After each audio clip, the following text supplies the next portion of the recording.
Bonjour, Yannick Binot, directeur général chez Genic. Ça fait présentement 2 ans qu'on utilise Progression Live.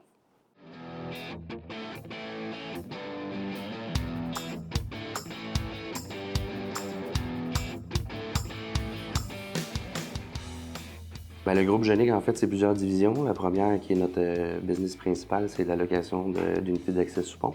On parle de passerelles négatives ou de nacelles négatives ou de passerelles, comme on peut voir ici. On travaille principalement avec les MDQ, à peu près 80% de notre chiffre d'affaires. Sinon, c'est des entrepreneurs généraux. On fournit l'accès sous pont pour soit des inspections, réparations, peu importe. On a aussi une division excavation, qui est Excavation Bellemare. Puis on a une division signalisation routière aussi. Nos principales irritants, c'est la centralisation des informations. On utilisait plusieurs logiciels qui se parlaient pas, qui communiquaient pas, puis on avait de la misère à faire la boucle au grand complet. On ajoute à ça le facteur humain aussi. On était capable d'oublier des choses, on était capable d'en laisser passer. Avec Progression Live, on a centralisé cette information-là, notre banque de clients, nos contrats. Puis ce qui est le fun, c'est qu'on part de la soumission au bon de travail à la facturation. Un logiciel qui fait la boucle au complet. Une énorme économie de temps au niveau de l'administration pour la facturation. Tu sais, la recherche d'informations, quand on est papier, les bons de travail, arrivent-tu à temps, arrivent-tu pas à temps? Là, c'est tout live. Fait qu'on peut le faire au jour le jour versus une facturation mensuelle au mois. Tout ça suit, puis tout est centralisé. Fait qu'on sauve du temps en admin, on sauve du temps de facturation en bas au projet de facturation, puis éventuellement sauver du temps aussi sur l'approbation des feuilles de temps des employés. Les principaux défis pour l'intégration, c'est surtout qu'on a des vieux routiers, nous autres, c'est des camionneurs, c'est des gens qui sont dans un... T'sais, le changement ne va pas avec l'être humain normalement, puis on a à composer avec ça, surtout en 2023. Fait qu'il fallait vendre le logiciel à ces gens-là pour leur montrer qu'est-ce qui allait sauver comme temps, puis comment ça allait être plus facile pour eux autres. Puis je pense que la solution, un coup qu'on l'a essayé, c'est de l'adopter parce que du cellulaire, l'opérateur peut faire tout son cheminement. Pas besoin de revenir au bureau, porter des papiers ou savoir j'ai-tu envoyé, j'ai pas envoyé. À la fin de la journée, c'est signé, c'est rendu, puis on n'a pas de recherche à faire.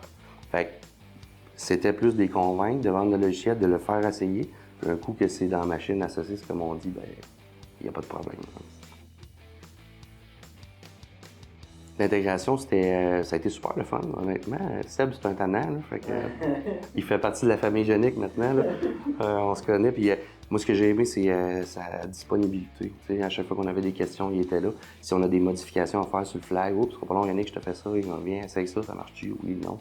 Fait qu'on avait une super belle chimie, on a encore une super belle chimie avec Seb, puis on n'a pas fini de travailler avec lui. Le temps d'implantation, c'est sûr qu'implanter un logiciel comme ça, c'est qu'on refonte la business. On était dans un virage numérique en plus, fait que ça donnait bien dans ce projet-là. Par contre, ça se fait pas du jour au lendemain, c'est bien entendu. Puis, avoir tout le monde disponible au bon temps, c'est difficile. Ce que j'ai aimé de Sébastien, c'est que lui, il prend en charge les rendez-vous, puis il va mettre des deadlines ou des dates à ces gens-là, puis arrange-toi pour être là. Fait que ça m'enlève un poids. Moi, je sais qu'il rencontre les bonnes personnes aux bonnes dates, puis après ça, le projet avance, tout simplement. Mais ça demande quand même du temps et de la rigueur. Par contre, c'est très adaptable. Puis je pense que n'importe quelle entreprise peut, je vois ça comme un grand sac de sport fourre-tout, là, tu peux l'adapter à ton entreprise puis que ça reflète exactement tes opérations. Là. Mes conseils, ce serait vraiment de bien déterminer ses besoins, ce qu'on attend du logiciel afin de bien l'exprimer, parce que c'est de cette page-là que va refléter le logiciel, comment il va être utile pour l'entreprise. Fait que c'est un travail de préparation à faire en amont. Puis après ça, c'est de s'entourer des gens qui sont motivés puis qui veulent pousser ce projet-là. Parce qu'un coup que tu embarques dans la Progression Live, puis tu vois ce que ça peut apporter à l'entreprise, c'est sûr que tu veux le mener à terme.